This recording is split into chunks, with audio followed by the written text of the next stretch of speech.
나는 대한민국 예비역병장이다.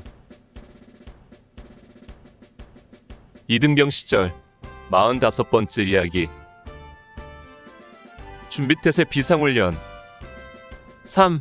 고난의 행로.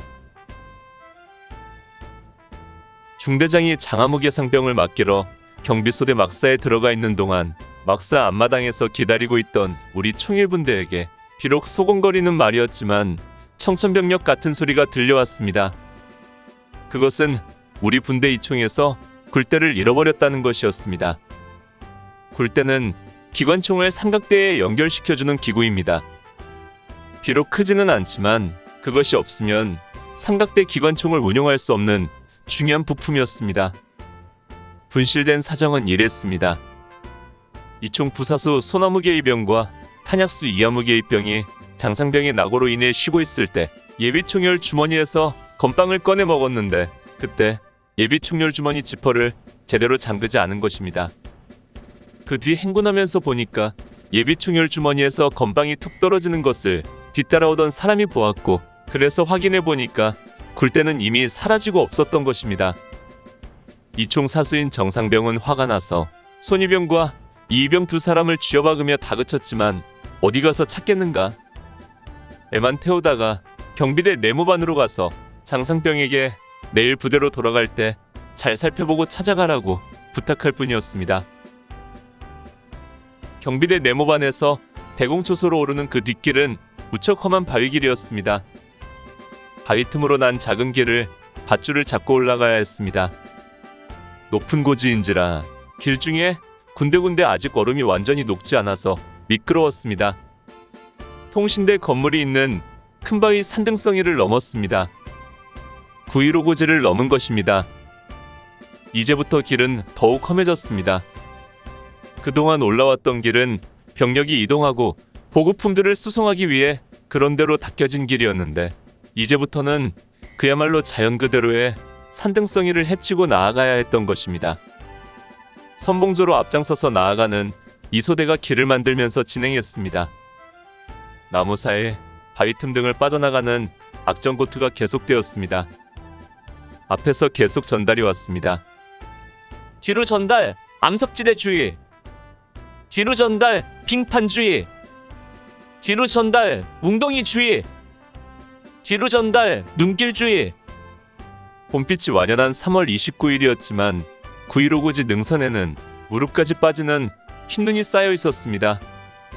그뿐 아니라 때로는 빙판지대가 있었고 한 길이 넘는 바위 낭떠러지가 도사리고 있었습니다. 울퉁불퉁한 암석지대와 빽빽하게 들어선 갈참나무 숲을 지나가야 하기도 했습니다.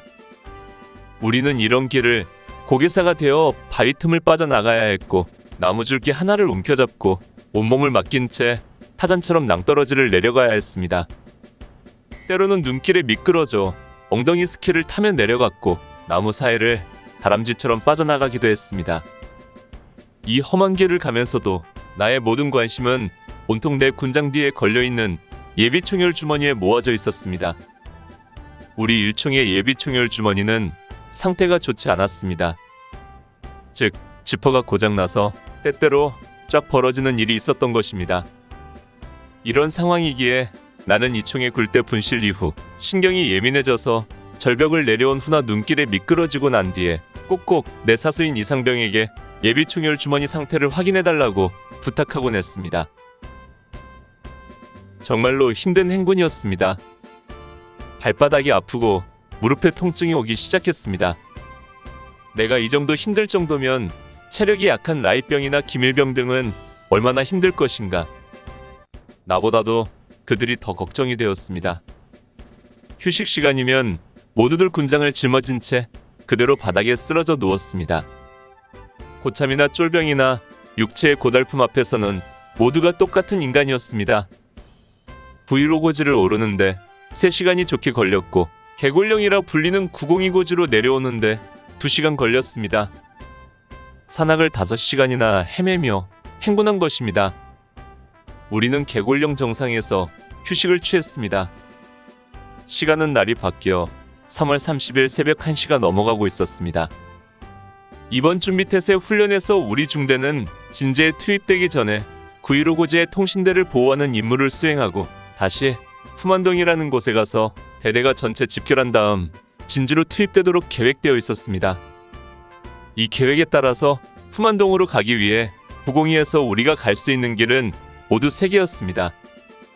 첫째는 계속 능선을 따라가는 길로 섹타상에 나와 있는 예정된 길이고, 두 번째는 좌측 싸가지골로 내려가서 다시 광치령으로 넘어가는 길이고, 세 번째는 우측으로 인제 쪽으로 내려가는 길이었습니다. 우리는 모두들 속으로 인제 쪽 길로 가기를 원했지만 중대장은 싸가지골 길을 택했습니다. 고참들은 이 길로 가면 다시 31연대 쪽으로 나가게 되고 결국 9.15만 한 바퀴 돌고 다시 광치령을 넘어야 하는 길이라며 모두들 황당해했습니다. 그러나 중대장은 우리가 집결지인 후만동에 가기 위해서는 능선을 따라 산악행군을 하든지 아니면 이 길로 가야 한다는 것이었습니다. 아무래도 진지 투입이 처음인 중대장이 지도만 보고 판단하기에 헷갈리는 것 같았습니다. 아니나 다를까 30여 분을 내려왔을 때 행군은 다시 멈췄습니다. 중대장은 소대장들을 불러 다시 지도를 펴놓고 섹타를 검색하더니 행군로를 번복하여 다시 고갯길을 오르기 시작했습니다. 우리는 다시 활기를 되찾았습니다.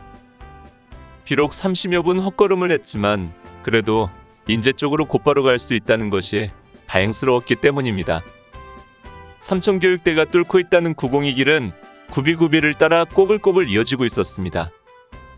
그들의 땀과 피가 스며 있음을 능히 보아 알 수 있었습니다. 목이 말랐습니다.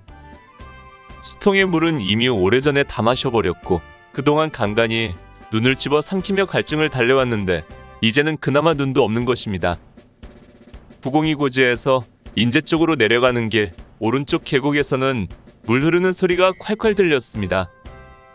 그러나 어둠 속이라 어디가 어딘지 몰라 물을 뚫어 내려갈 엄두가 나지 않았습니다.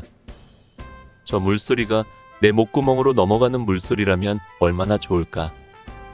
갈증에 못 이겨 헛된 공상까지 머릿속에 가득했습니다.